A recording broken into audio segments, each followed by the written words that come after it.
Hello students, good evening. कैसे हैं आप सब? Hello Navya, hi Anish, hi Krish, hi Divyan. Divyan, it is okay अगर आप रिवीजन नहीं कर पाए हो। Health is of utmost importance. तबीयत का ध्यान रखना है सबसे पहले, ठीक है? कोई दिक्कत नहीं है, जैसे ही टाइम मिले बैकलॉग को क्लियर कर लेना। Thank you दिव्यान। Okay, so last class में अपन ने बिल्कुल लास्ट में आर्टरी और वेन के बारे में पढ़ा था, है ना नव्या? हाय लक्ष्य, गुड इवनिंग। हाय प्रांजल, सबको गुड इवनिंग। सो मैंने आपको कहा था कि मैं नेक्स्ट क्लास में आपको आर्टरी, वेन और कैपिलरी का एक क्रॉस सेक्शन दिखाऊंगी। आई थिंक ये डिफरेंसेस अपन ने पूरे कर लिए थे, और जितने भी बच्चों ने मुझसे डाउट पूछे थे मैंने सारे डाउट्स क्लियर कर दिए थे। हाँ, ये टेबल थी, ठीक है? सो this is the diagrammatic representation. Artery का ल्यूमन स्पेस और वेन के ल्यूमन स्पेस को अगर कंपेयर करो तो आर्टरी का ल्यूमन स्पेस काफी कम है, और इसका जो मीडिया है, इसका tunica media is thick in comparison to vein. और यहां पर बेचारी एक कैपिलरी है पतली सी, जिसमें सिर्फ एंडोथीलियम प्रेजेंट है, ठीक है? टिश्यू फ्लूइड आज पढ़ाऊंगी। अच्छा, आप मानवी हो? Okay okay, yes yes yes yes yes, अभी करवाती हूँ, अभी कराती हूँ। यस लक्ष्य, डोंट वरी।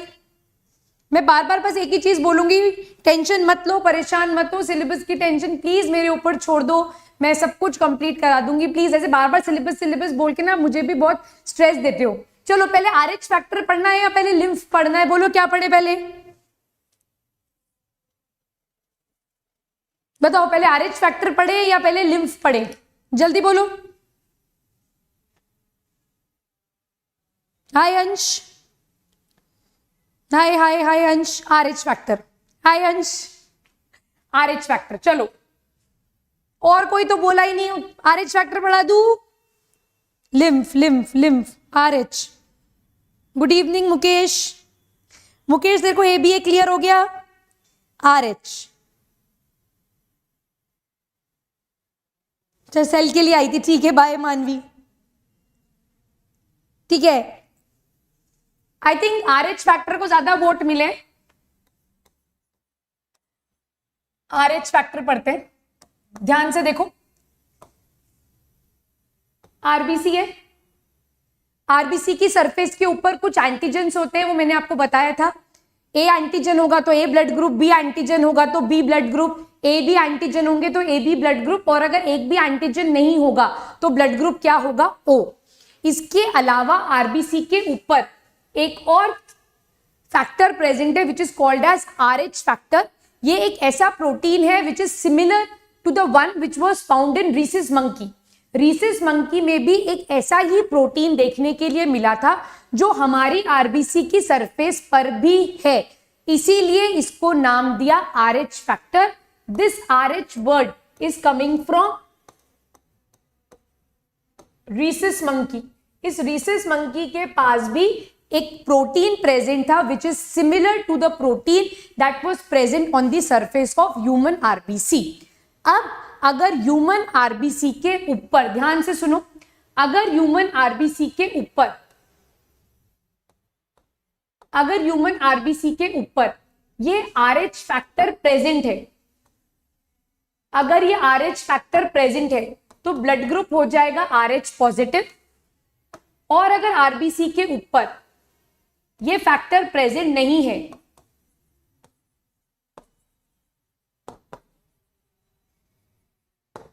तो ब्लड ग्रुप हो जाएगा आरएच नेगेटिव। तो ब्लड ग्रुप हो जाएगा आरएच नेगेटिव। हाँ है मुकेश, ठीक है? चलो, आज से मैं थोड़ी सी ना चैट लास्ट में देखा करूंगी, क्योंकि चैट की वजह से ना टॉपिक कंटिन्यूटी काफी कम हो जाती है, प्लस जितना कंटेंट में सोच के आती हूँ ना उससे कम पढ़ा पाती हूँ। तो मैं एक साथ लास्ट में सारी चैट देखूंगी जब मैं आपको लिखने के लिए दूंगी, ठीक है? आरएच फैक्टर अगर प्रेजेंट है,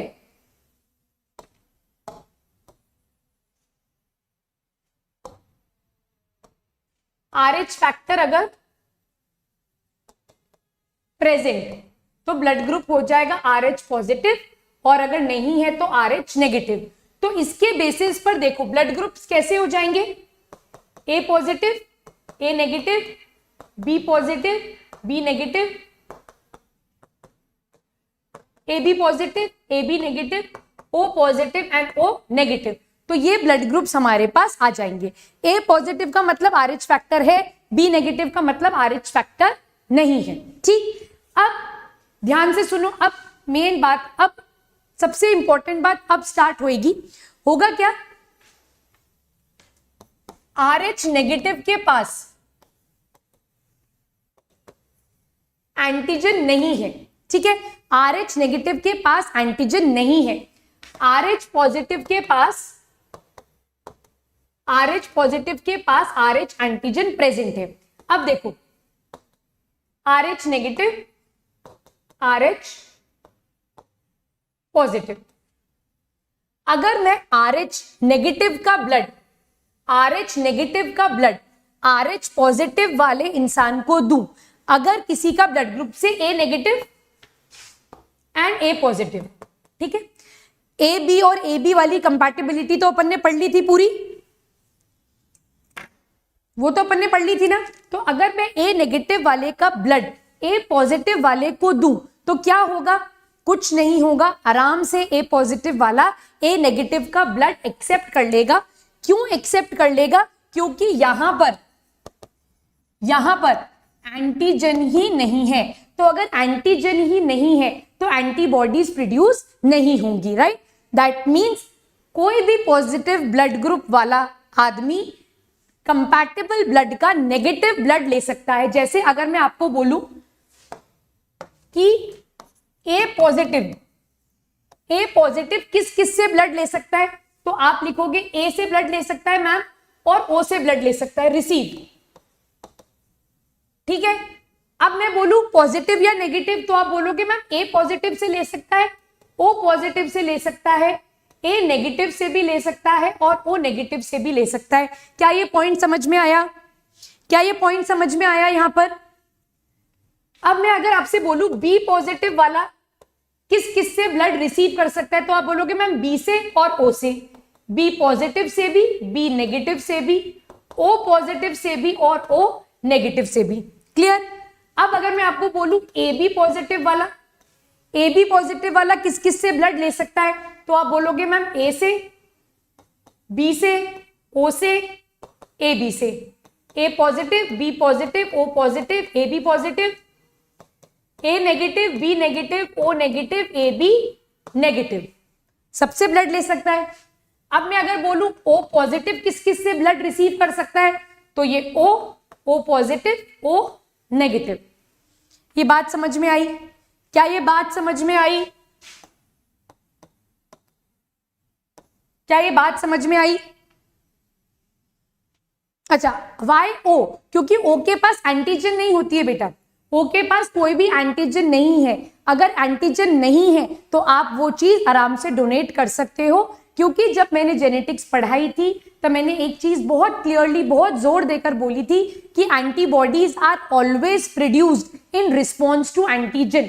एंटीबॉडीज तभी बनेंगी जब वो एंटीजन के कांटेक्ट में आएंगी, अदरवाइज एंटीबॉडीज नहीं बनेंगी। ठीक, अब देखो प्रॉब्लम कहां क्रिएट होगी। अगर मैंने RH पॉजिटिव का ब्लड RH नेगेटिव वाले को दिया, तो एक चीज याद रखना, अगर आपको ब्लड ग्रुप की टेबल याद है तो मैंने आपको लिखवाया था कि जिसका ब्लड ग्रुप ए है उसके पास एंटीजन ए है और नेचुरली उसके पास एंटीबॉडी बी है, नेचुरली है। तो अगर आप बी ब्लड ग्रुप का ब्लड किसी ए वाले को दे दोगे तो वो इमीडिएट क्या कर देगा, उसको रिजेक्ट कर देगा, उसको एक्सेप्ट नहीं करेगा। बट RH कंपैटिबिलिटी में ऐसा नहीं होता। जिसका ब्लड ग्रुप RH नेगेटिव है, मैं नोट्स लिख रही हूं, इसको बहुत ध्यान से कॉपी करना। RH negative blood group individuals do not have natural antibodies present, do not have naturally antibodies present. These antibodies are produced. These antibodies are produced only when Rh positive blood comes in contact with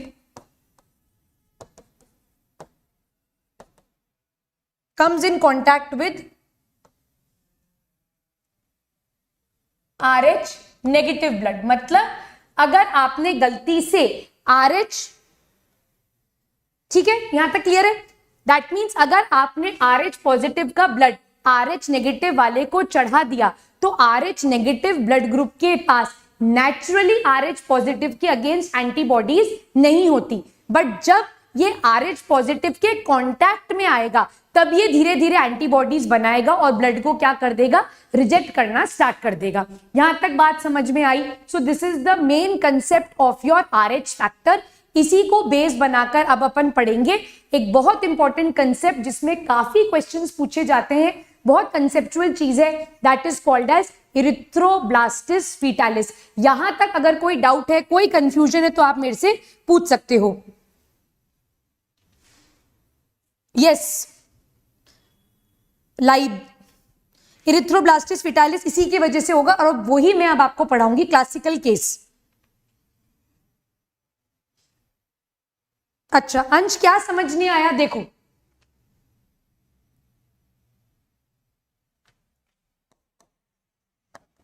किसी का blood group RH negative है, किसी का blood group RH positive है। मैं मान के चल रही हूं कि ये सपोज ये A है और ये भी A है। अब आपने क्या किया, इसका ब्लड इसको दे दिया, A पॉजिटिव का ब्लड आपने A नेगेटिव में दे दिया, तो A की तो मैचिंग है यहां पर, बट कौन सी चीज मैचिंग नहीं है यहां पर? RH फैक्टर यहां पर मैचिंग नहीं है। इस वाले आदमी के पास सपोज ये A पर्सन है, इस A पर्सन के पास RH एंटीजन है, बट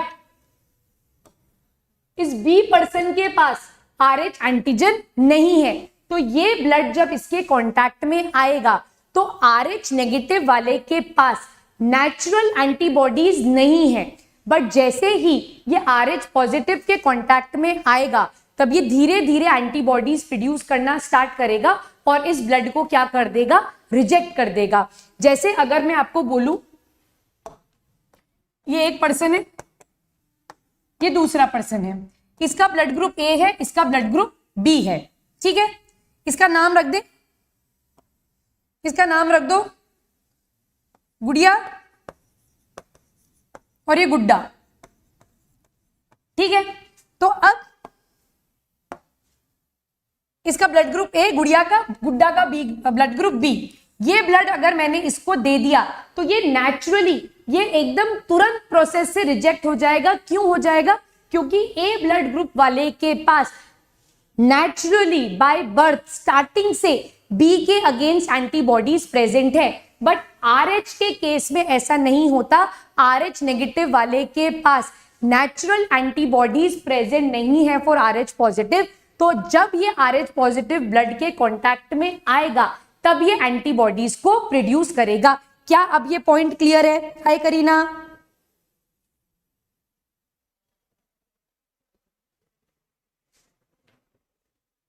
ओके करीना, स्कूल के एग्जाम्स पे ध्यान दो।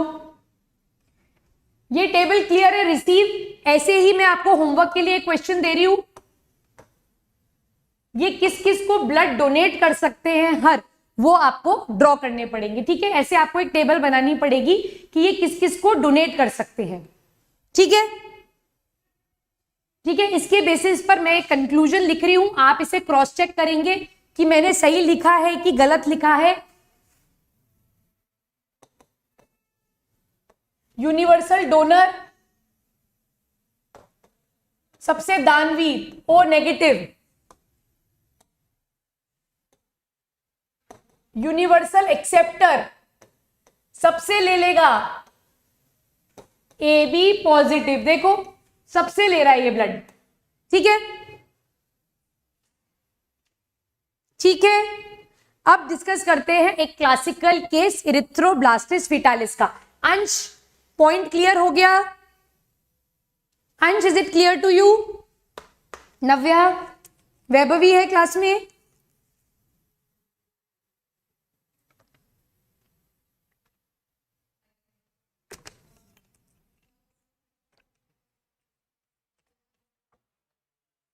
अच्छा, कंफ्यूजन हो रहा है, वापस से देखेंगे, एक बार इसको समझो। इरिथ्रोब्लास्टिस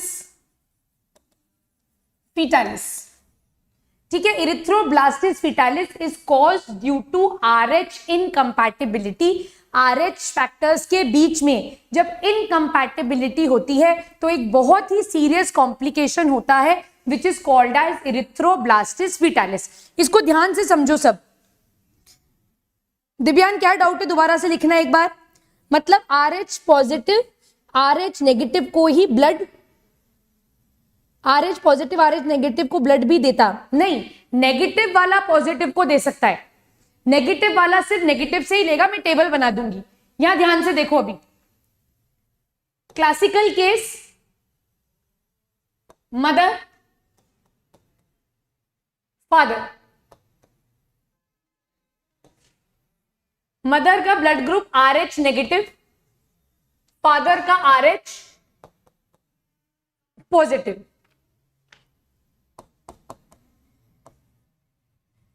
इनका फर्स्ट चाइल्ड,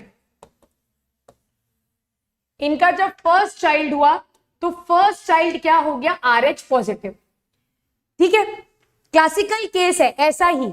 बाकी आप जितने केसेस बोलोगे उतने केसेस में आपको बनाकर दिखा दूंगी, ठीक। बच्चे का ब्लड ग्रुप आरएच पॉजिटिव। अब ये फर्स्ट चाइल्ड है, इस फर्स्ट चाइल्ड को कोई प्रॉब्लम नहीं होगी, ये आराम से एक हेल्दी डिलीवरी होगी और एक हेल्दी बच्चा का बर्थ हो जाएगा। At the time of delivery, at the time of the birth of the baby, when the umbilical cord is cut, जब अम्बिलिकल कॉर्ड कट होती है तो ये आरएच पॉजिटिव ब्लड, इस आरएच पॉजिटिव ब्लड का कुछ अमाउंट मदर के blood में मिक्स हो जाता है, ठीक है।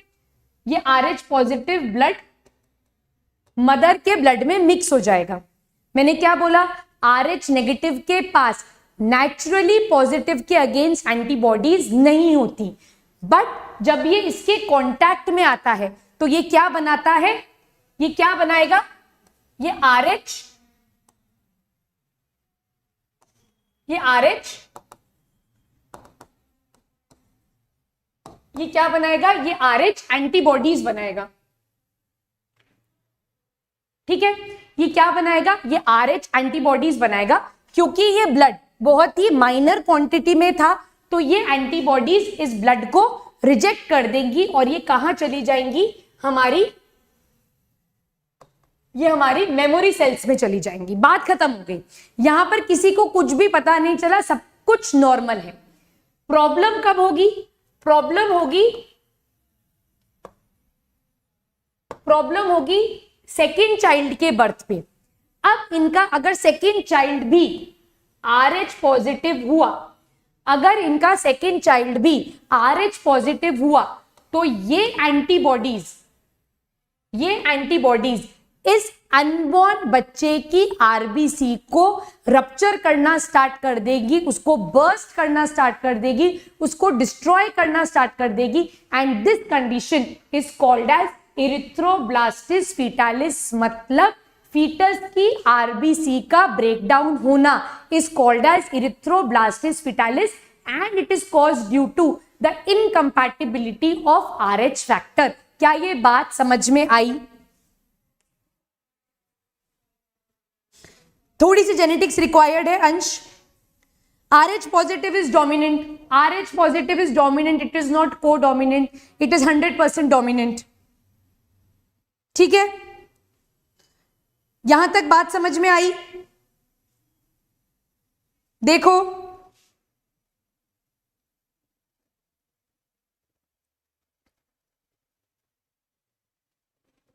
पर ठीक है बेटा, ये समझ में आ जाना चाहिए, इतना दिक्कत नहीं आएगी।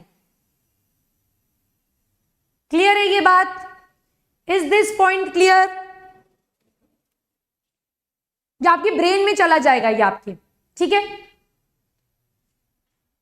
अब सेकेंड टाइम जब ब्लड ये RH पॉजिटिव के कांटेक्ट में आएगा, जब ये फीटस में RH पॉजिटिव ब्लड ग्रुप बनेगा, तो यहां से जो एंटीबॉडीज है मदर से, वो इसको आके डिस्ट्रॉय कर देंगी। फर्स्ट में क्यों डिस्ट्रॉय नहीं करी? क्योंकि फीटस का ब्लड मिक्स नहीं हो रहा है मदर के ब्लड से, ठीक है। जब ये पॉजिटिव ब्लड इस नेगेटिव ब्लड के कांटेक्ट में आएगा, उस केस में एंटीबॉडीज बनेंगी और उसके बाद यहां पर सेकेंड बच्चे को प्रॉब्लम होगी। क्रिश समझ में आ गया? निलय समझ में आ गया? क्लियर है? सबको क्लियर है? ये क्लासिकल केस है। इसके अलावा आप कितने भी केस बनाकर देख लो, ये एक क्लासिकल सेटअप है इरिथ्रोब्लास्टिस फीटालिस का, ठीक है। अब इसके प्रिवेंशन के लिए क्या करें? रोकना तो पड़ेगा ना इसे। सो प्रिवेंशन के लिए क्या करें बताओ? क्या करना चाहिए प्रिवेंशन के लिए दिव्यांग, नव्या?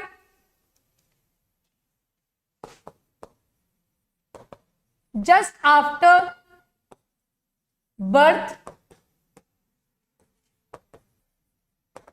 anti-RH antibodies are injected. Just after the birth anti-RH antibodies are injected. ये इंजेक्शन या ये वैक्सीन क्या करेगी? RH एंटीबॉडीज को बनने ही नहीं देगी, और जैसे ही RH एंटीबॉडीज बनेंगी तो वो उनको डिस्ट्रॉय कर देगी, so that if in future the couple have a second child, तो उस सेकेंड चाइल्ड को कोई प्रॉब्लम ना हो। Is this point clear? ठीक है।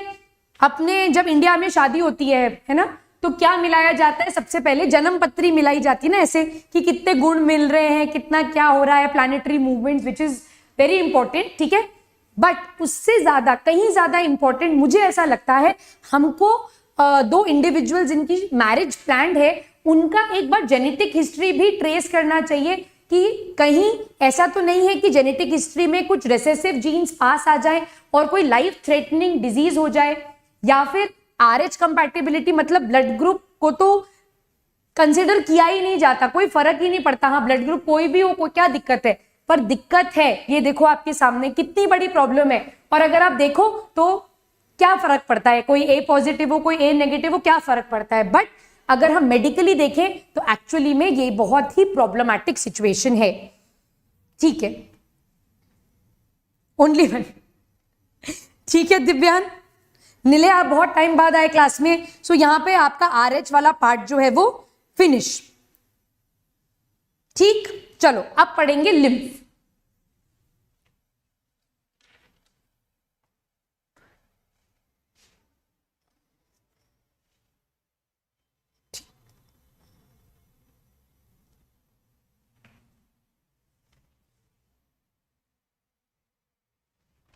लिम्फ को पढ़ने से पहले अपने को देखना पड़ेगा फ्लूइड, है ना। चैप्टर का नाम ही यही है, बॉडी फ्लूइड एंड सर्कुलेशन। सो हमारी बॉडी में फ्लूइड जो है वो दो कैटेगरीज में डिवाइडेड है। नीले, आप इतने समय से कहां थे?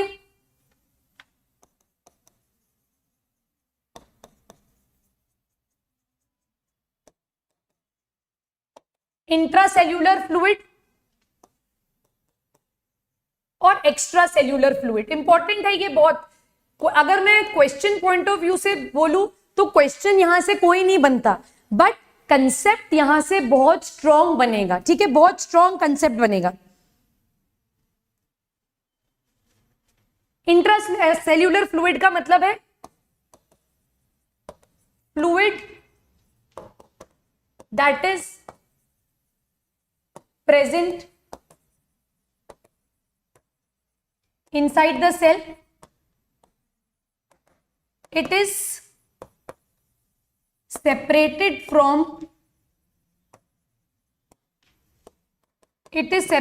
from the external environment through dash. Fill up करो, जल्दी से फिलअप करो।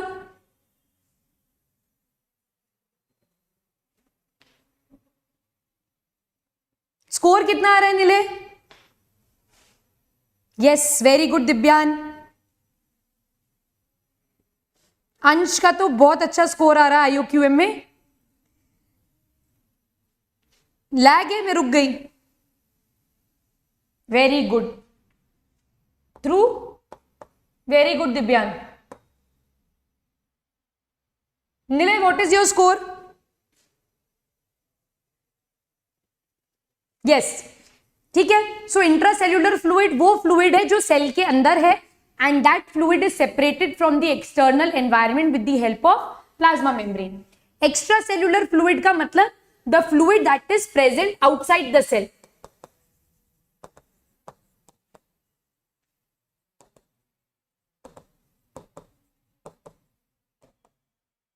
fluid that is present outside the cell. इसमें भी दो कैटेगरीज है।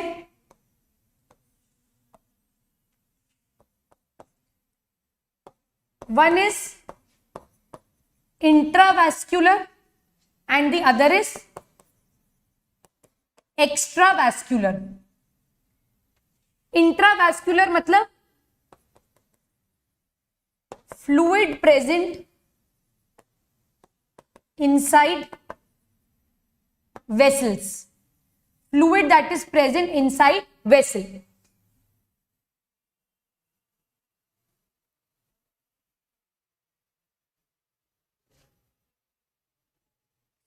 ओहो 15, that is very close. Let us hope, let us expect कि कुछ एक आध बोनस हो जाए।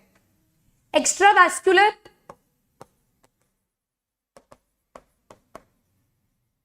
फ्लूइड प्रेजेंट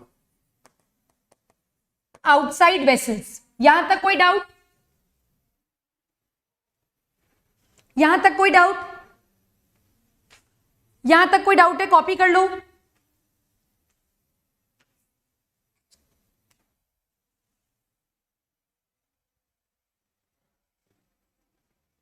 अंश जल्दी से जेनेटिक्स खत्म करना।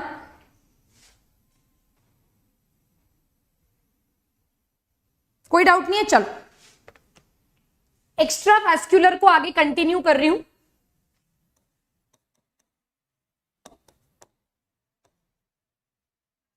एक्स्ट्रावैस्कुलर में फिर दो बातें हैं। वन इज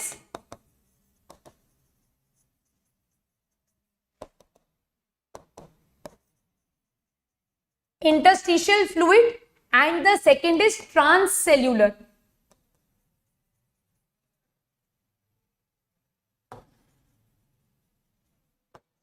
इंटरस्टिशियल फ्लूइड कैसे बनेगा इसको डिटेल में डिस्कस करते हैं। ट्रांससेल्यूलर फ्लूइड जो होता है ये बहुत ही कम क्वांटिटी में प्रेजेंट होता है। कोई जानता है क्या होता है ये?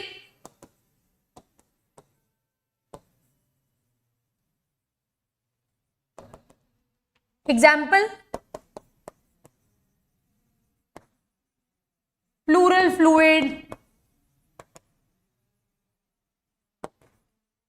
Pericardial fluid, ocular fluid, synovial fluid. Synovial fluid जो जॉइंट्स में प्रेजेंट होता है।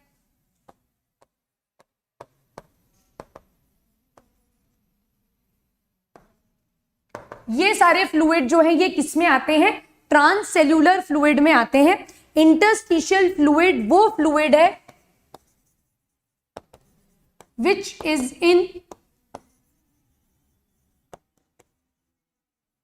Is in direct contact with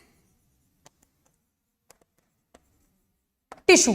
so this is the entire classification of fluid. ये सारी चीजें आपका कहीं ना कहीं एक बायोलॉजी का बेस बनाएंगी और ये आपको पता होनी चाहिए। बैक स्लाइड कर दी मैंने, लो। Backlogs for 1 month I have for IOQM and as I study nothing for NSCJS I lost my thing which I study. Ma'am अच्छा परेशान मत हो, है ना। सबसे पहले चीज परेशान नहीं होना है, सब कुछ हो जाएगा, बस मन में इच्छा होनी चाहिए। तो अगर आप पढ़ना चाहते हो तो जो क्लास चल रही है, जिस पेज पर चल रही है उसके साथ रेगुलर बने रहो और बैकलॉग्स जो हैं उसको आप डेली एक एक 1.5 2 घंटे करके क्लियर करो, पर रेगुलर क्लास मत छोड़ो, सब हो जाएगा।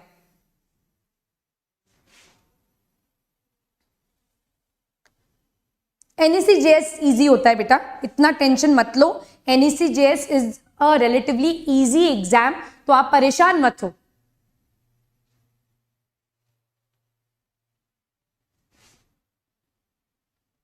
अंश आपने कौन से स्टेट से दिया?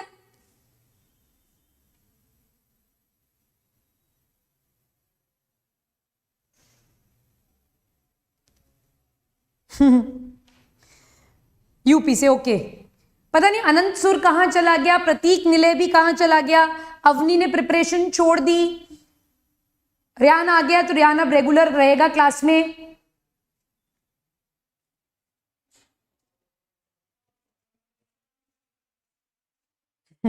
कोई बात नहीं, सबका सब हो जाएगा, परेशान मत हो।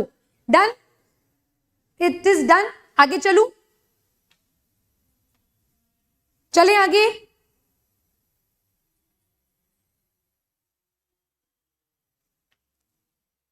नेक्स्ट स्लाइड कर दी नव्या मैंने। बैकलॉग धीरे धीरे क्लियर होगा रियान, एक साथ कभी भी बैकलॉग क्लियर नहीं होगा। आप स्कूल जा रहे हो regularly?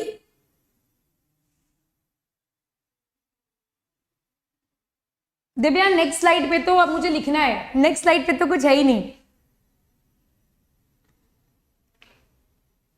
Ma'am last time I gave NSEJS but the paper was totally unexpected then my preparation. School जाते हो रेगुलरली, फिर छुट्टियों को यूटिलाइज करना बैकलॉग क्लियर करने के लिए। जिस दिन छुट्टी है, जिस दिन संडे है, जिस दिन क्लास नहीं हो रही है, जिस दिन आप स्कूल नहीं गए हो, उस दिन एक चैप्टर उठा लो। सपोज पूरा एक चैप्टर 7 लेक्चर्स में खत्म हो रहा है, 7 लेक्चर्स का मतलब हो गया 7 आवर्स, ठीक है, लेक्चर ड्यूरेशन 7 आवर्स। आप उसे खत्म करने की कोशिश करो, थोड़ा सा स्पीड बढ़ाकर 3 आवर्स में, होगा धीरे धीरे बैकलॉग क्लियर। नव्या लिख लिया?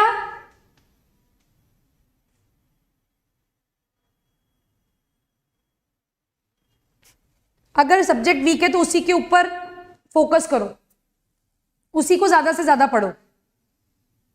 Okay Navya, good. Anonymous, your score was 61. What went wrong? Which subject went wrong?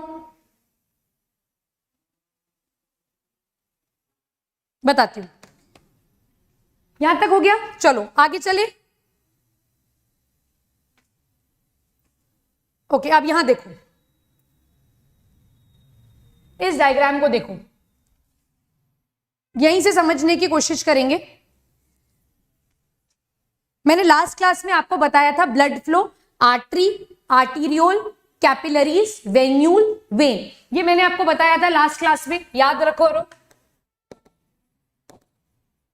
Artery divide होती है आर्टीरियोल में, आर्टीरियोल डिवाइड होती है कैपिलरी में, कैपिलरी जुड़ के बनाती है वेन्यूल्स, और वेन्यूल्स जुड़कर बनाते हैं वेन्स, ठीक है। अब मैं आपको 2 चीजें एक साथ लेकर अपन चलेंगे। One, what is interstitial fluid, and second we will discuss about lymphatic circulation.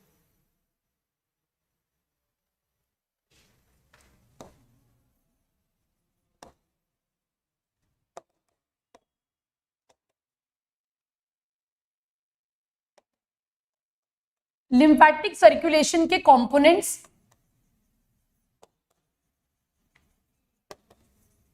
Maximum बच्चे इसमें कंफ्यूज रहते हैं, इसको अपन ध्यान से समझेंगे।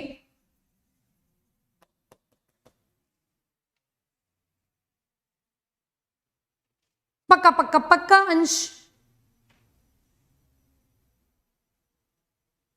ओके बिल्कुल नीलय, मैं बता दूंगी। एनोनिमस, आप मेरे साथ पढ़ना स्टार्ट करो, धीरे धीरे सब कुछ होता चला जाएगा। Don't worry about anything. Lymph,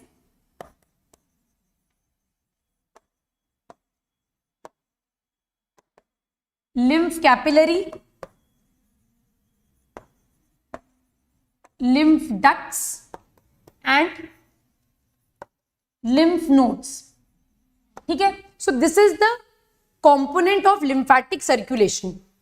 अब देखो, मैं थोड़ा सा डायग्रामेटिकली बनाने की कोशिश करूंगी।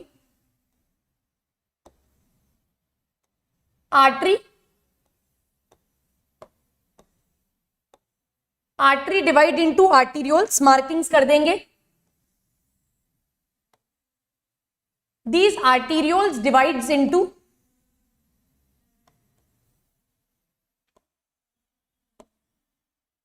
a network of capillaries। ठीक है, ये आर्टीरियोल्स जो है ये कैपिलरी के नेटवर्क में डिवाइड होती हैं। These capillaries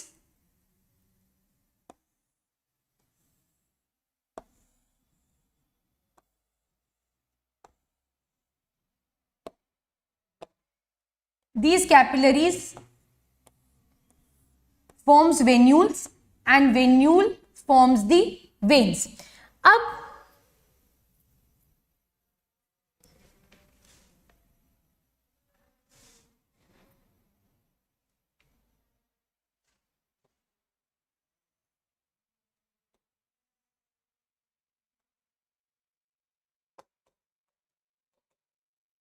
वेन्स, मार्किंग्स कर लो।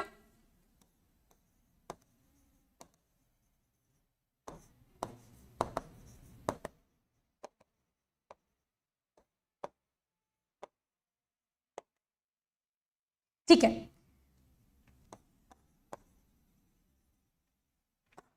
जो वेन्स मैंने मार्क कर दिया।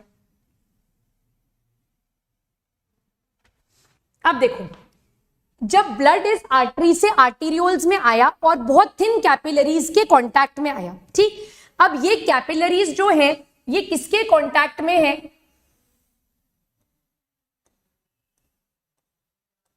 ये आपके बॉडी टिश्यू के कांटेक्ट में है। ठीक है, यहाँ पे क्या प्रेजेंट है? हमारे बॉडी सेल्स प्रेजेंट है, बॉडी की टिश्यूज प्रेजेंट है। अब जब ये ब्लड, ध्यान से सुनना, ये ब्लड जब कैपिलरीज के अंदर आता है, ये ब्लड जब इन कैपिलरीज के अंदर आता है तो कैपिलरीज से ये ब्लड जो है ये सीप आउट हो जाता है, ये ब्लड इन कैपिलरीज से लीक हो जाता है। ध्यान से समझना, बहुत बच्चे इसमें कंफ्यूज रहते हैं, बट हमें कंफ्यूज नहीं होना। आर्टरी से ब्लड आया आर्टीरियोल्स में, आर्टीरियोल्स से ब्लड आ गया कैपिलरीज में। अब कैपिलरीज में जब ये ब्लड आता है तो ये ब्लड कैपिलरीज से सीप आउट हो जाता है, लीक हो जाता है, और कहां आ जाता है? ये बाहर आ जाता है, कैपिलरीज के बाहर आ जाता है। मतलब अब ये ब्लड कैसा हो जाता है? एक्स्ट्रा वैस्कुलर हो जाता है। ये ब्लड कैसा हो गया? ये फिल्ट्रेट कैसा हो गया? एक्स्ट्रा वैस्कुलर हो गया। इस फ्लूइड को, ये फ्लूइड जो यहां पर कैपिलरीज के बाहर आ गया है, ये ब्लड जो इस कैपिलरीज के बाहर आ गया है, ये ब्लड आपके बॉडी सेल्स, बॉडी टिश्यू के डायरेक्ट कांटेक्ट में है। और इस फ्लूइड को ध्यान से समझना, इस फ्लूइड को हम क्या कहते हैं? This fluid is called as interstitial fluid और it is called as tissue fluid. इस फ्लूइड को आप क्या बोलते हो? इंटरस्टिशियल फ्लूइड, या फिर आप इसे बोलते हो टिश्यू फ्लूइड। क्या यहां तक बात समझ में आई?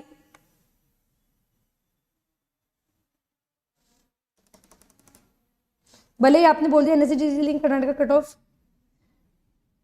कर्नाटका का 115, राजस्थान का कट ऑफ 170 प्लस चला जाता है। सो टेंशन मत करो, आपको सिर्फ ये एम करना है कि मेरी प्रिपरेशन कैसी चल रही है, मैं कितना कॉन्फिडेंट हूं। हमेशा याद रखो बेटा, enjoy the journey of studies, do not worry about what your result would be। आप सिर्फ मेहनत कर सकते हो, आप सिर्फ कर्म कर सकते हो, रिजल्ट जैसा भी होगा, ये मेहनत जो आप अगर सिंसियरली करोगे तो ये पढ़ाई जो है आपको कहीं ना कहीं बहुत बहुत बहुत काम आएगी। तो ये मत सोचो कि कट ऑफ कितना होगा, मैं क्लियर करूंगा नहीं करूंगा, वो बात की बात है। वो सोच सोचकर अभी से इतनी नेगेटिविटी क्यों ले आते हो? छोड़ दो। IUQM की प्रिपरेशन करी, ठीक है, रिजल्ट आपके फेवर में नहीं गया, आई अग्री, बट आपने जो मेहनत कर कर मैथ्स पढ़ी है वो तो आपके लाइफ लॉन्ग काम आएगी ना। आपका बेस बना, आप प्रेशर झेलने की आदत आपको आ गई, आपकी सिटिंग आवर्स बढ़े, आप वो गेन भी तो देखो कि गेन कितना हुआ। एक एग्जाम में सिलेक्शन नहीं हुआ वो एक लॉस है, गेन कितने सारे हैं, और उस गेन से आप लाइफ में कितना अच्छा करोगे। हमेशा पॉजिटिव रहो।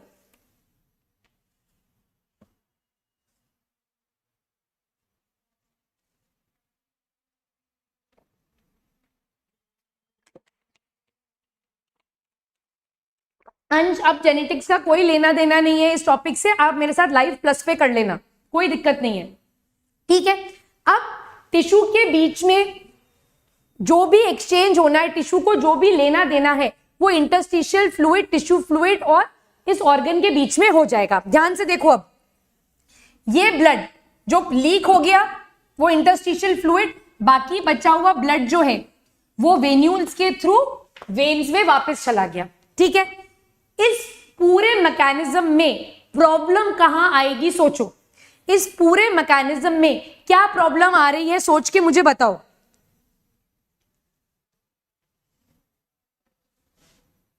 इस पूरे मैकेनिज्म में क्या प्रॉब्लम है सोच के बताओ।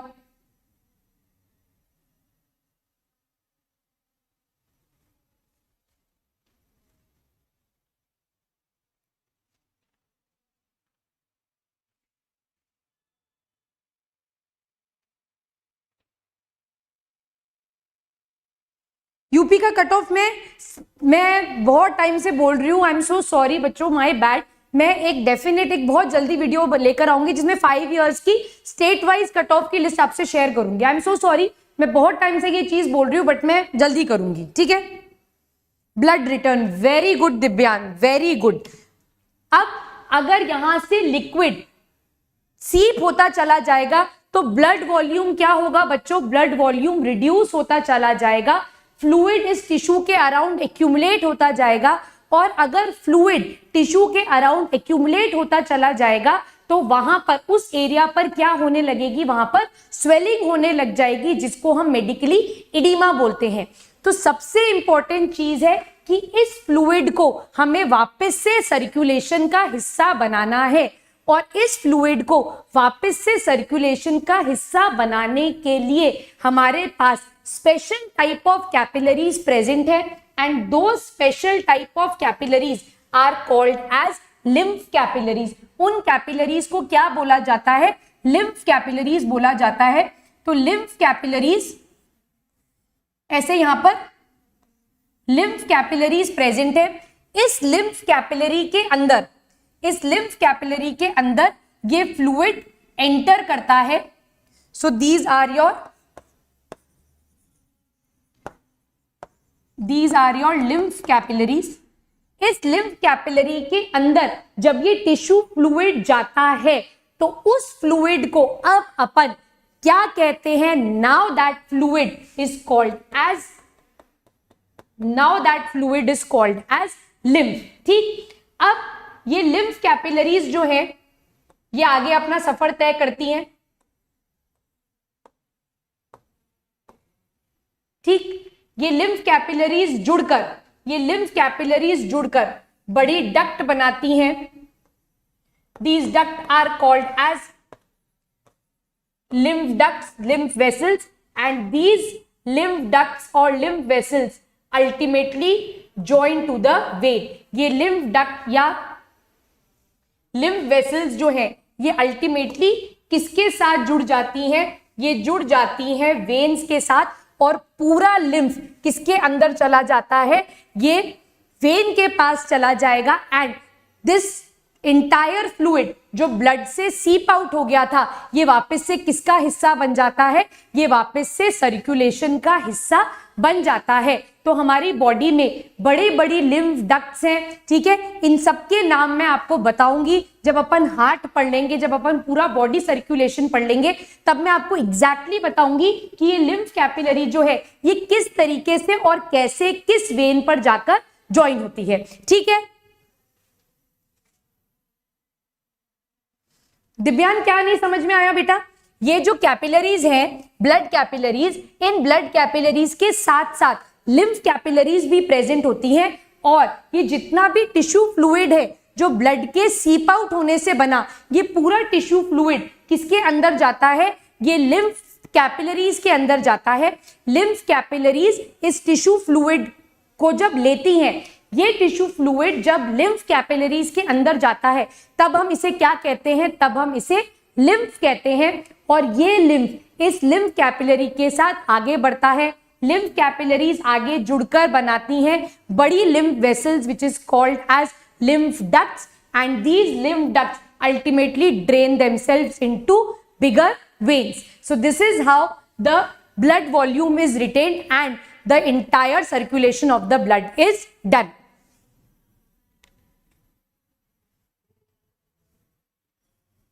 कैसे सीप हुआ? यहां पर क्या होता है बेटा, एक्सचेंज करने के लिए, चीजों को एक्सचेंज करने के लिए ब्लड आपका ऑक्सीजन लेकर आया है, न्यूट्रिएंट्स लेकर आया है, तो इन सब चीजों के एक्सचेंज करने के लिए फ्लूइड जो है वो कैपिलरी से सीप होगा ही सही, अदरवाइज कैसे आप एक्सचेंज कैसे करोगे?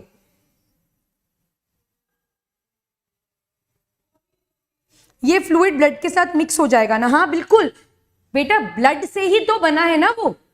अपन वो नहीं कहते तेरा तुझको अर्पण क्या लागे मेरा, है ना, ये लाइन बोलते हैं ना अपन, तेरा तुझको अर्पण क्या लागे मेरा। तो एग्जैक्टली ये जो लिक्विड है ये बना भी तो ब्लड से ही है ना, तो ब्लड की चीज ब्लड को ही तो वापस दी है अपन ने। अपना क्या बना इसमें?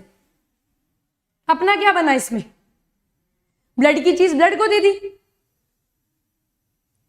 बेटा। ब्लड से लिक्विड सीप हुआ, that liquid is called as interstitial fluid और it is called as tissue fluid. ये टिश्यू फ्लूइड सारे टिश्यू के कांटेक्ट में रहता है।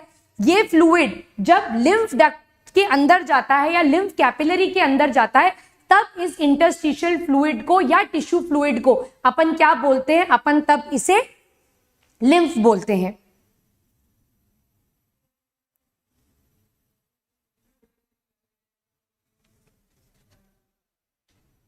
ठीक है, क्लियर है? क्लियर? चलो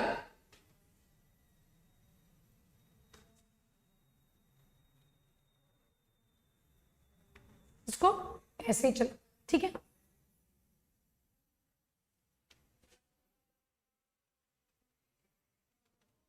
देखो ये एक डायग्राम है, पहले एक सिंपलर डायग्राम देखो फिर इसको समझाती हूं। आर्टीरियोल, ध्यान से देखो, आर्टीरियोल डिवाइड हुई कैपिलरीज, कैपिलरीज से ये इंटरस्टिशियल फ्लूइड लीक आउट हो गया। ये रहा इंटरस्टिशियल फ्लूइड जो मैं ब्लैक से बना रही हूं। ये इंटरस्टिशियल फ्लूइड आपकी बॉडी के टिश्यू के कांटेक्ट में रहेगा, ठीक। अब यहां देखो ये क्या प्रेजेंट है बीच में ग्रीन कलर की, ये लिम्फ कैपिलरी प्रेजेंट है, ठीक। अब ये इंटरस्टिशियल फ्लूइड कहां चला जाएगा? इन लिम्फ कैपिलरीज में चला जाएगा और अब अपन इसे क्या बोलेंगे? अब अपन इसे लिम्फ बोलेंगे, ठीक है, ठीक। ये टिश्यू सेल बनाए हैं, तो यहां पर ये जो मैं ब्लैक से बना रही हूं ये इंटरस्टिशियल फ्लूइड है जो आपके टिश्यू के कांटेक्ट में है, जिसको इन्होंने व्हाइट से बना रखा है, मैं ब्लैक से डिनोट कर रही हूं, ठीक है। ये जो कैपिलरीज थी ये वेन्यूल बनाया और वेन्यूल फिर वेन से जुड़कर निकल गई, और ये जितना भी इंटरस्टिशियल फ्लूइड है वो आपकी लिम्फ कैपिलरीज में जाकर लिम्फ बनाएगा और वापस से सर्कुलेशन का हिस्सा बनेगा। क्या ये क्लियर है? क्लियर। माइक्रोबॉडीज का सेक्शन आपने लूंगी मॉर्निंग क्लास में। नीले ब्लड का रिटर्न समझा दूं, इधर देखो, इस डायग्राम को देखो एक बार, इसका एक स्क्रीनशॉट ले लो, इसको समझने की कोशिश करो एक बार।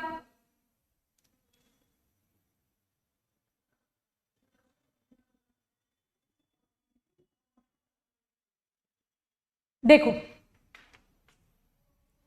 ये हार्ट है, हार्ट से ये आर्टरी निकली, ये आर्टरी डिवाइड हुई आर्टीरियोल्स में, नीले यहां पे समझ में आ जाएगा आपको, इधर देखो, ठीक है। ये आर्टरी से आर्टीरियोल्स, आर्टीरियोल से कैपिलरीज, कैपिलरी से वेन्यूल्स, वेन्यूल से वेन्स, ये सिस्टम तो क्लियर है। अब यहां पर देखो, जब इस कैपिलरी में ब्लड जाता है तो ब्लड यहां से लीक हो जाता है और ये क्या बनाएगा? ये जो मैं ब्लू से बना रही हूं ये इसने क्या बनाया? यहां पर इंटरस्टिशियल फ्लूइड बना दिया मैंने, ठीक है। इस इंटरस्टिशियल फ्लूइड को आपको वापस से सर्कुलेशन का हिस्सा बनाना है, तो ये इंटरस्टिशियल फ्लूइड कहां जाता है आपकी? ये इंटरस्टिशियल फ्लूइड जाता है आपकी, ये जो बारीक बारीक आपको दिख रही है, these are called as the lymphatic capillaries. तो जितना भी interstitial fluid due to seepage of blood बना था, ये इंटरस्टिशियल फ्लूइड वापस से सर्कुलेशन का हिस्सा बनेगा। कैसे? क्योंकि ये इंटरस्टिशियल फ्लूइड किसके अंदर जाएगा? ये इंटरस्टिशियल फ्लूइड इस लिम्फ कैपिलरीज के अंदर जाएगा। ये लिम्फ कैपिलरीज जुड़कर एक बड़ी क्या बनाएंगी, बड़ी डक्ट बनाएंगी which is called as lymphatic vessels. देखो यहां पर ये बारीक बारीक थी, ये वापस से जुड़कर मोटी हो गई और इन्होंने क्या बनाया, लिम्फेटिक वेसल। ये लिम्फेटिक वेसल किसके साथ जुड़ गई, आपकी वेन के साथ जुड़ गई और जितना भी फ्लूइड लीक हुआ था ये वापस से सर्कुलेशन का हिस्सा बन गया। क्या ये पॉइंट यहां पर समझ में आया? Is this point clear? नीले अभी क्लियर है? रिटर्न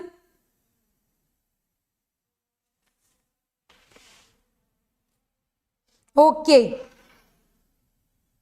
लिखो Divyan, artery, arteriole, capillary, artery, arteriole, capillary,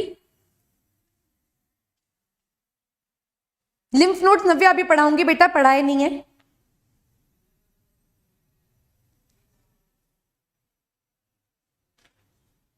capillary से ब्लड लीक हो गया और उसने इंटरस्टिशियल फ्लूइड बनाया और टिश्यू फ्लूइड, इंटरस्टिशियल फ्लूइड और टिश्यू फ्लूइड,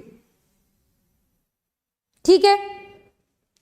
कैपिलरीज वापस जुड़कर वेन्यूल्स बनाएंगी, कैपिलरीज वापस से जुड़कर वेन्यूल्स बनाएंगी, वेन्यूल्स जुड़कर वेन्स बनाएंगे, ठीक है। वेन्यूल्स जुड़कर वेन बनाएंगे। Interstitial fluid enters into lymph capillaries, interstitial fluid enters into lymph capillaries, interstitial fluid enters into lymph capillaries. Now it is called as lymph. Now it is called as lymph. Now it is called as lymph. Lymph capillaries join to form, lymph capillaries join to form lymphatic vessels. Lymphatic vessels.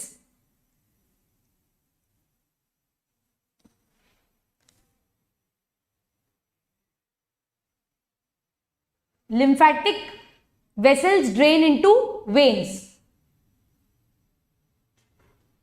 Unshearing veins, venules.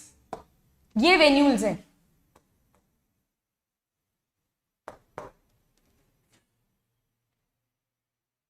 ये वाला section जो है, ये वाला, ये light purple colour का जो आपको दिख रहा है, ये कैपिलरी है।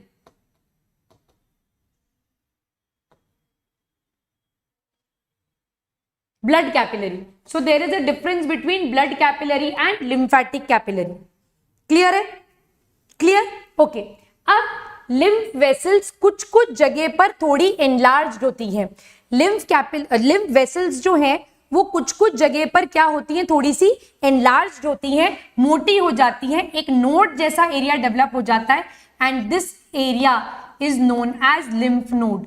This area is known as lymph node. और ये लिम्फ नोड बेसिकली हमारी बॉडी की इम्यूनिटी को स्ट्रेंथन करती है।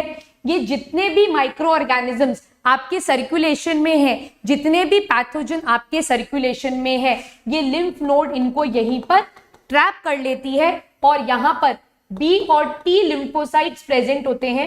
यहां पर बी और टी लिम्फोसाइट्स प्रेजेंट होते हैं जो कि इस माइक्रो ऑर्गेनिज्म या इस पैथोजन को किल करते हैं। देखो ध्यान से, यहां पर देखो, आपका ये जो इंटरस्टिशियल फ्लूइड है ये आपके टिश्यू के कांटेक्ट में है, ठीक है। अब इस टिश्यू के अंदर अगर कोई भी इंफेक्शन है, कोई भी माइक्रो ऑर्गेनिज्म है, कोई भी पैथोजन है, तो ये टिश्यू उस माइक्रो ऑर्गेनिज्म को या उस पैथोजन को कहां डाल देगा, आपके टिश्यू फ्लूइड के अंदर डाल देगा। ये टिश्यू फ्लूइड कहां एंटर कर रहा है, आपकी लिम्फ कैपिलरीज के अंदर एंटर कर रहा है। लिम्फ कैपिलरी से ये कहां जा रहा है, लिम्फ डक्ट्स में जा रहा है। अब ये लिम्फ डक्ट कुछ कुछ एरिया पर ऐसे एनलार्ज होती है and this enlarge area is called as lymph node. ये लिम्फ नोड क्या करता है, जितना भी इंफेक्शन है, जितने भी माइक्रो ऑर्गेनिजम्स हैं, उनको यहां पर ट्रैप कर लेता है। आप ऐसे बोल सकते हो ये फ्लूइड को फिल्टर करने का काम करता है। तो ये जितने भी माइक्रो ऑर्गेनिजम्स, पैथोजेंस हैं, उनको ट्रैप कर देता है और फिल्टर्ड लिक्विड को आगे भेज देता है, राइट। इस लिम्फ नोड के अंदर B and T lymphocytes present होते हैं जो कि इस इंफेक्शन से लड़ने में हमारी मदद करते हैं। क्या ये बात समझ में आया?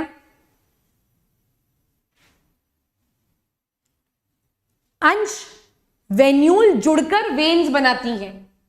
यहां देखो, ये वाला जो पार्ट है, ये वाला पार्ट, ये जो पूरा एक ब्रांच्ड पार्ट आपको दिख रहा है, दिस इज वेन्यूल। ये वेन्यूल्स जुड़कर क्या बना रही हैं? वेन्स बना रही हैं। मतलब छोटी छोटी पाइप्स जुड़कर एक बड़ी वेन बनाएंगी।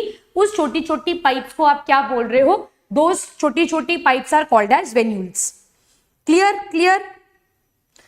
नित्यांश, सिलेबस खत्म हो जाएगा, मत टेंशन करो प्लीज, सब हो जाएगा।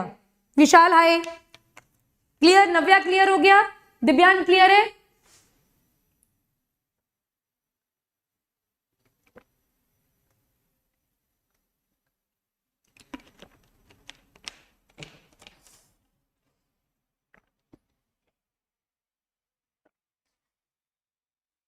पहचाना नहीं? पहचाना? हाँ, WBC वाला यहां समझ में आ गया ना? क्लियर है? ठीक है, चले आगे।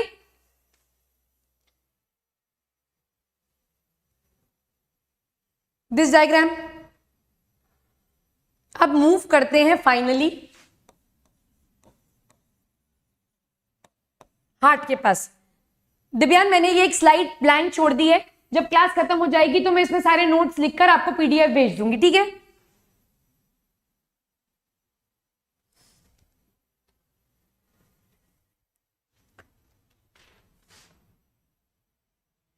हार्ट, नोट्स बना लो पहले हार्ट के। हार्ट को कैसे डिफाइन करोगे? Define heart, how will you define heart? कैसे डिफाइन करोगे?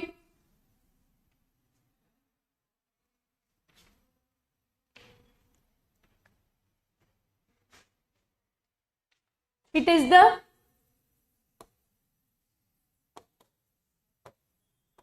pumping organ of the body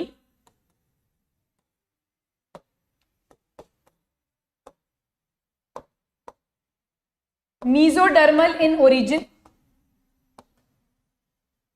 रहता कहां है ये दिल?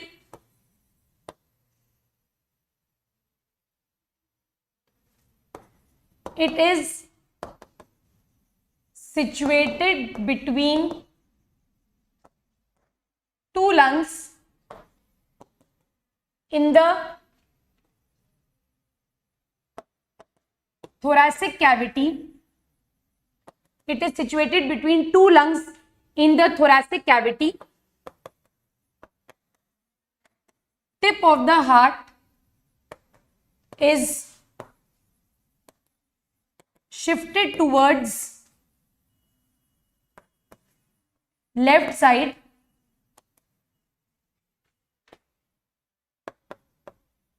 therefore left lung has a notch called as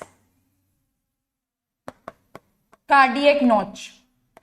As biology students, हमारे लिए हार्ट यही है, ठीक है? इससे ज्यादा और हार्ट कुछ नहीं है। ऐसे, हाँ मुझे याद आ गया विशाल, ठीक है? ऐसे कभी भी नहीं है कि तू दिमाग से मत सोच, दिल से सोच, दिल से मेरा दिल दुख रहा है, मेरे दिल को समझो, ऐसा कुछ नहीं है, है ना? ऐसी सब बातें जब आप करते हो तो हार्ट ऐसे हो जाता है।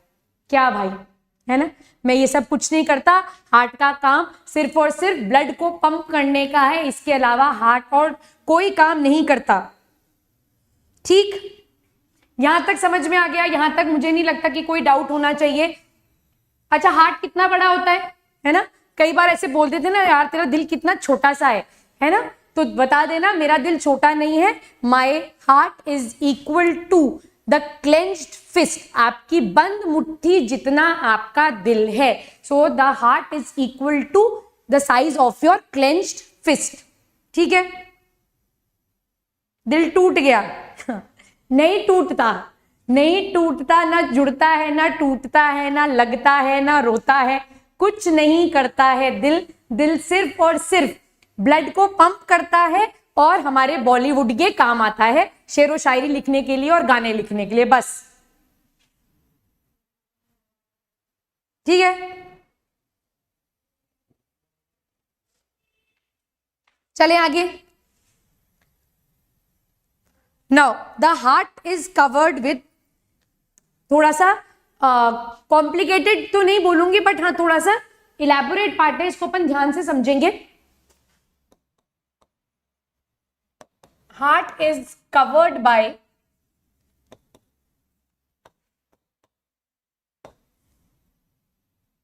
a covering which is called as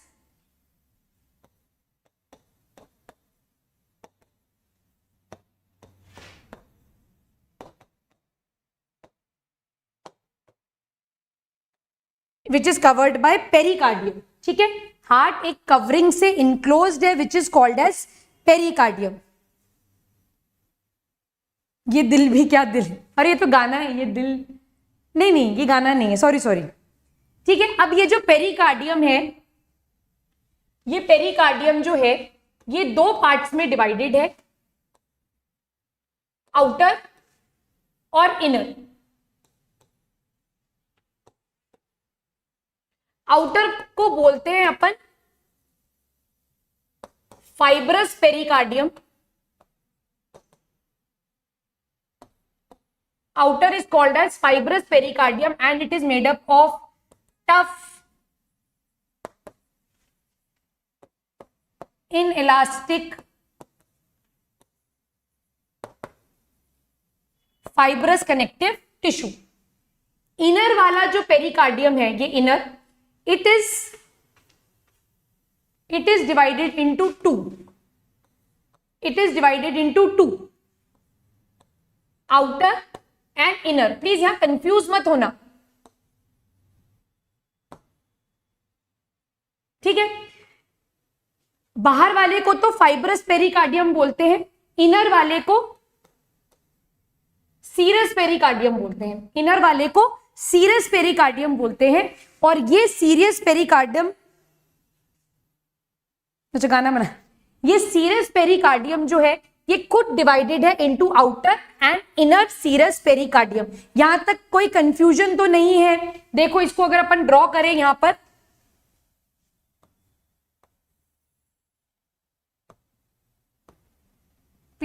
next पे करूं ताकि मार्किंग्स भी हो जाए।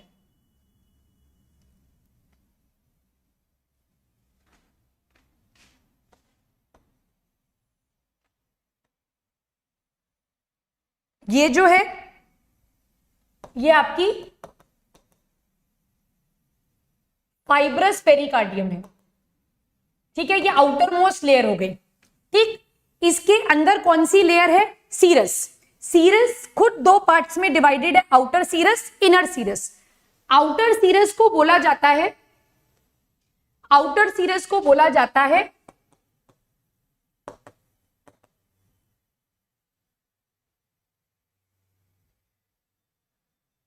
One second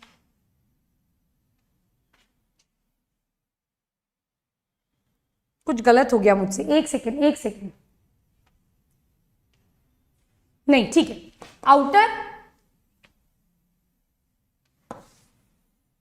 outer is called as parietal, inner is called as visceral. ठीक है, मुझे लगा मैं कुछ गलत लिख रही हूं। इधर देखो,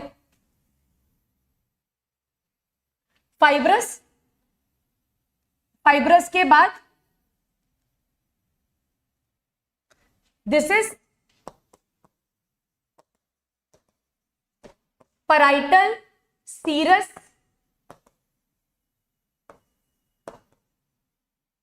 ठीक है, क्लियर है यहां तक। इसके बाद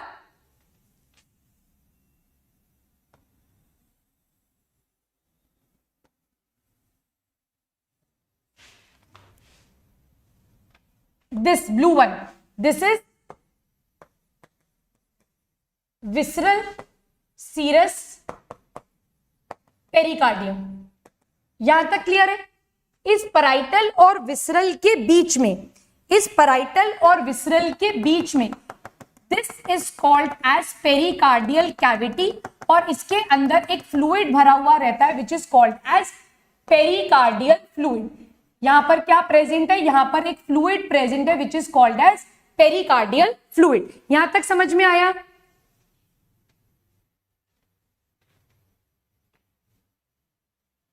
नहीं, जब आप पढ़ाते हो, नहीं, मैं कंफ्यूज हो गई थी, ठीक है, हाँ सब सही है। डाइजेशन का क्लास हो गया है मृत्युंजय, यहां तक समझ में आया? आउटर कवरिंग ऑफ हार्ट जो है दिस इज फाइब्रस पेरिकार्डियम, उसके बाद जो इनर लेयर है that is called as serous pericardium. Serous pericardium खुद डिवाइडेड है into two parts, outer serous pericardium and inner serous pericardium. Outer serous pericardium को हम बोलते हैं पैराइटल और अंदर वाली लेयर को हम बोलते हैं विसरल। इस पैराइटल और विसरल लेयर के बीच में फ्लूइड प्रेजेंट है which is called as pericardial fluid. यहां तक समझ में आ गया? यहां तक समझ में आ गया? इसको यहां लिख भी लो, इन दोनों के बीच में, इन दोनों के बीच में यहां पर क्या प्रेजेंट है, pericardial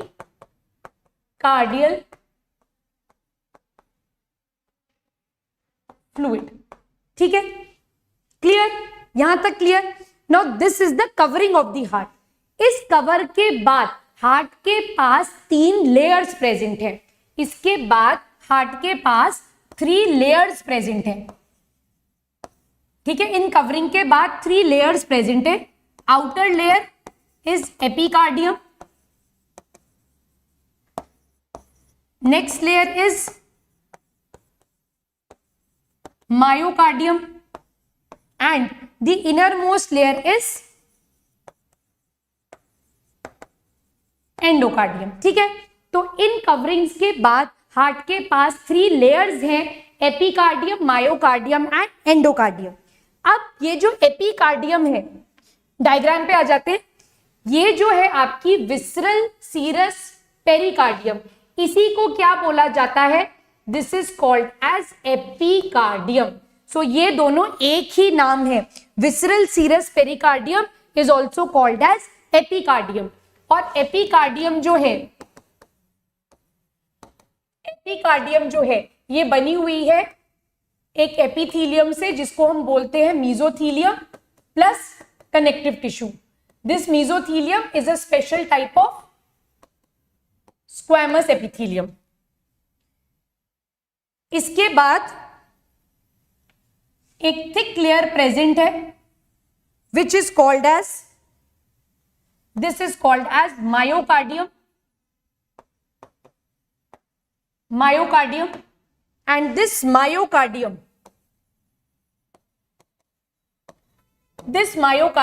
is made up of cardiac muscle, and the innermost layer which is closest to the heart is called as endocardium, and this endocardium is also made up of squamous epithelial tissue। वापस से समझो, heart की layers के बारे में बात कर रहे हैं।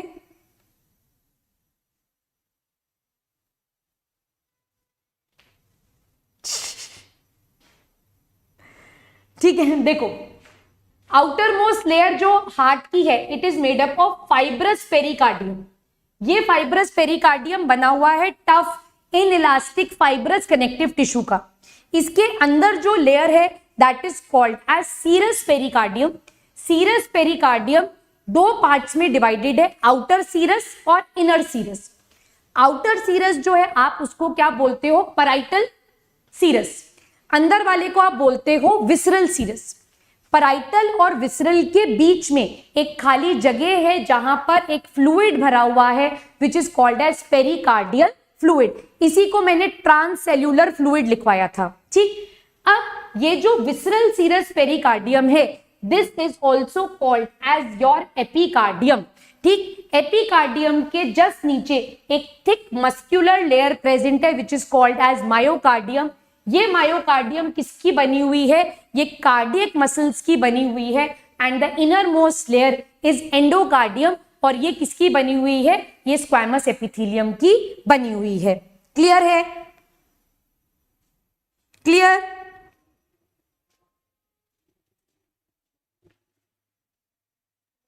ठीक, क्लियर? इसमें कोई डाउट? मृत्युंजय, दिव्यान, विशाल, निलय, नव्या, यहां तक कोई भी डाउट?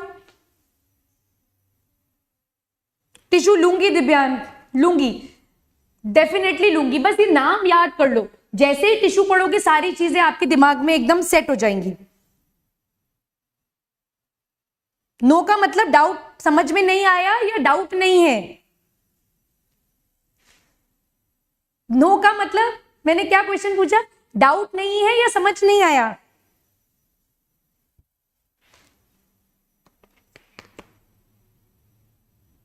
रोहित कोई बात नहीं, क्लियर हो गया, ओके।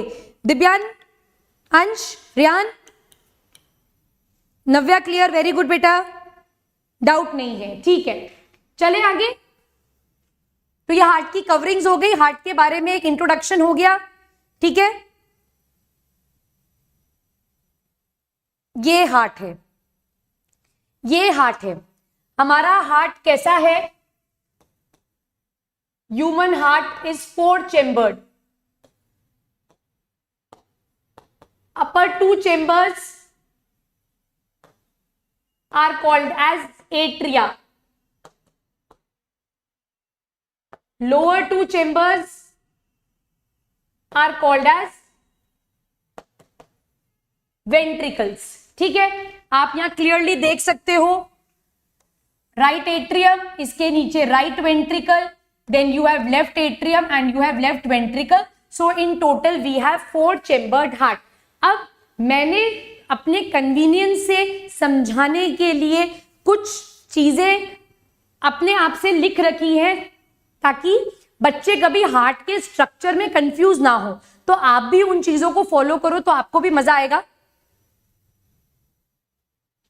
ठीक। अब एक हमारा हो गया right side of the heart, एक हो गया हमारा left side of the heart. हमेशा याद रखना बच्चों, एट्रिया जो है चाहे वो राइट हो चाहे लेफ्ट, ये हमेशा रिसीविंग चेंबर्स है। ये ब्लड को क्या करेंगे? हमेशा रिसीव करेंगे।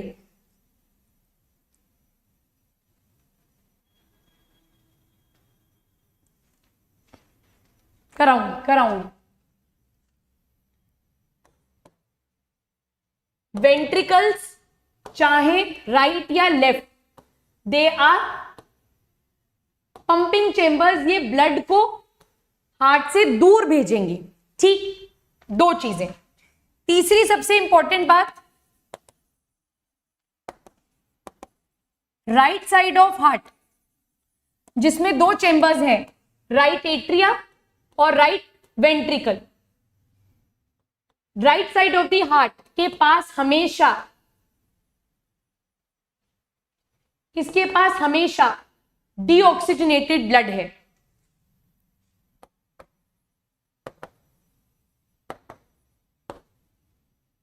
Left side of the heart, that is left atria, left ventricle, इसके पास हमेशा ऑक्सीजनेटेड ब्लड। यहां तक समझ में आ गया? यहां तक समझ में आ गया? मैं 5 मिनट और ले लूं? मैं 5 मिनट और ले लूं क्या, या क्लास खत्म करूं? जल्दी बोलो, ले लूं क्या टाइम? 5 मिनट और ले लूं प्लीज, या नेक्स्ट क्लास से कंटिन्यू करें? जल्दी बताओ। Right atria is separated from left atria with the help of a septum which is called as interatrial septum. Similarly, right ventricle and left ventricle are separated with the help of interventricular septum. Auricles and ventricles are separated with atrioventricular septum.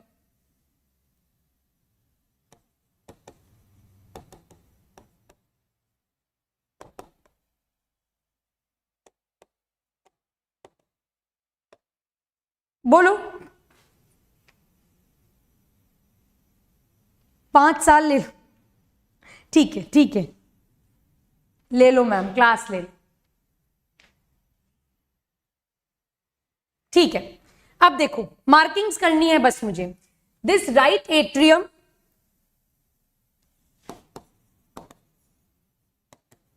Right atrium, क्योंकि atria है तो receive करेगा,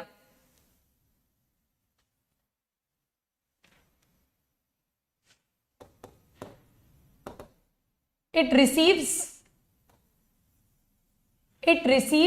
deoxygenated blood। Right side है तो deoxygenated, atrium है तो receive करेगा। It receives deoxygenated blood from body, ये बॉडी से डीऑक्सीजनेटेड ब्लड रिसीव करता है with the help of 2 big veins, superior vena कावा एंड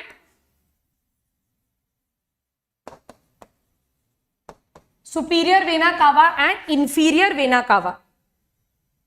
यहां देखो, दिस इज सुपीरियर वेना कावा, this is inferior vena cava. तो inferior vena cava lower part of the body से डीऑक्सीजनेटेड ब्लड लाती है, और सुपीरियर वेना कावा जो है ये upper part of the body से डीऑक्सीजनेटेड ब्लड लाती है। ठीक है, यहां तक समझ में आ गया? यहां तक कोई डाउट है बच्चों को?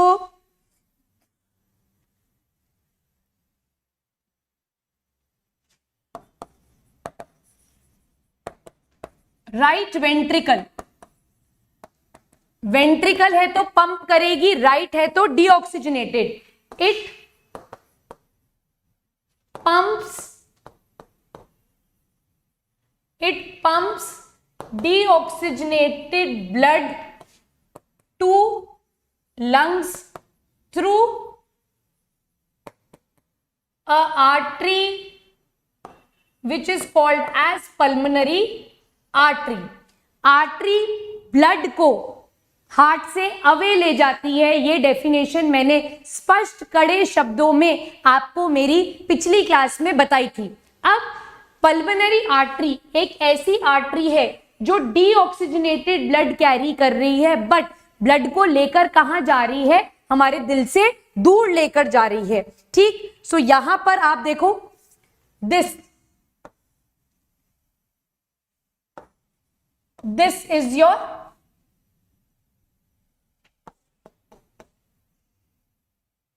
Your pulmonary artery. ठीक है, यहां तक समझ में आ गया? यहां तक समझ में आ गया?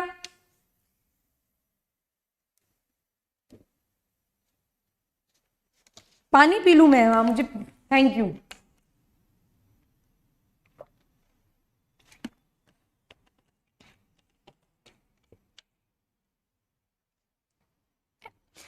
हाँ, बेसिक्स देख लो प्रीति तो ठीक रहेगा।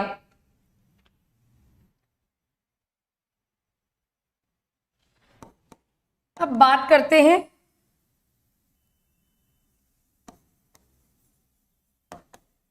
लेफ्ट एट्रियम की। एट्रियम है तो ब्लड रिसीव करेगी, लेफ्ट है तो oxygenated. It receives oxygenated blood from lungs through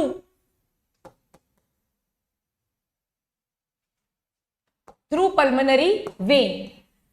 ऐसी वेन जो ऑक्सीजनेटेड ब्लड कैरी कर रही है, ऐसी वेन जो ऑक्सीजनेटेड ब्लड कैरी कर रही है, बट ये वेन ब्लड को हार्ट के पास लेकर आती है।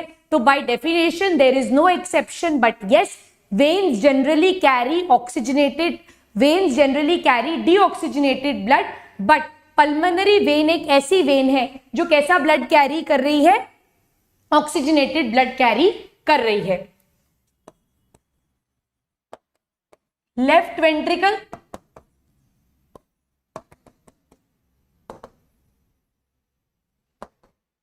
Biggest chamber of heart, ventricle है तो पंप करेगी, लेफ्ट है तो oxygenated, pumps oxygenated blood to the body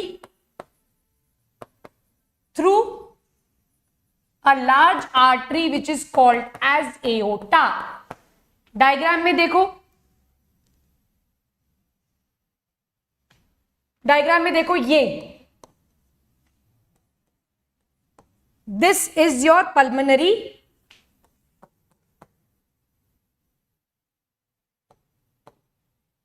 this is your pulmonary vein and this is known as the aorta। So this is an introduction about the structure of the heart and various blood vessels that are associated। Next class में जब अपन मिलेंगे we'll talk about the valves, cardiac cycle and functioning of the heart। विशाल बोलो, class बस इतनी। दिव्यान, रियान, कोई doubt है? विशाल बोलो क्या बोलना है। नव्या, निलय, मृत्युंजय,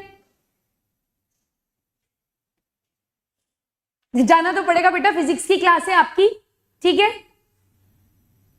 नेक्स्ट स्लाइड करूं? ओके, कॉपी कर लो जल्दी से। क्रिश, यही वाली स्लाइड चाहिए?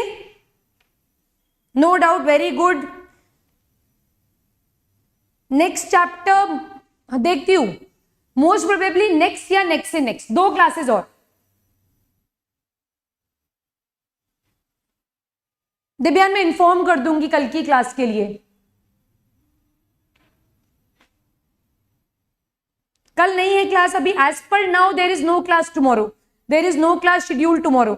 अच्छा, मैं क्या चीज पूछने आई थी, मुझे एक चीज पूछनी थी, मुझे इनफैक्ट 2-3 बातें बोलनी है।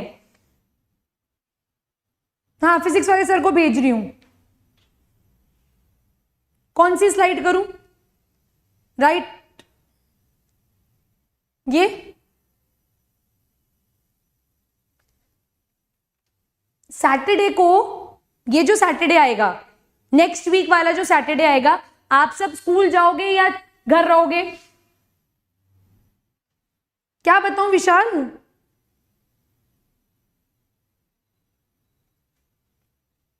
बस क्लास खत्म होने वाली है। हाँ, सेल करेक्शन, दूसरी स्लाइड ये, निलय रहेगा स्कूल, अंश घर, क्योंकि मैं सोच रही हूं मैं सैटरडे को एक मतलब मॉर्निंग से ही सेशंस लेना स्टार्ट कर दूं, मॉर्निंग से ही सेशन ले लूं मैं 10-11 बजे से। बोलो अगर अग्री करते हो तो। ठीक है, एपिकार्डियम रिवर्स लो तो मैम, एपिकार्डियम रिवर्स, घर रहोगे, ठीक है। तो सैटरडे को अगर आप लोग सब घर हो तो मैं मॉर्निंग से क्लास प्लान कर लूंगी, मतलब मैं ऐसे चैप्टर्स लूंगी जो 3-3 घंटे में खत्म हो जाएंगे, तो 1 शॉट में अपन खत्म करेंगे। और जहां तक मेरा मन है, एनाटॉमी ऑफ फ्लावरिंग प्लांट्स ले लूंगी आपका नेक्स्ट सैटरडे को 1 शॉट में, मॉर्निंग में, और इवनिंग में जो शेड्यूल्ड क्लास है उसी को चलने देंगे, ठीक है। ये ठीक रहेगा?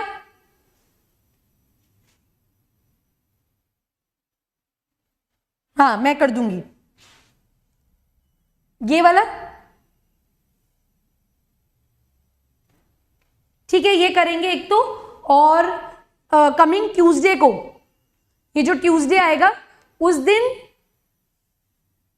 दिन मैं क्लास 4 o'clock से थोड़ी लंबी लूंगी, 5:36 तक ले लूंगी, ठीक है। मेरा ऑफलाइन क्लास कोटा में चलता है जीके, ठीक है।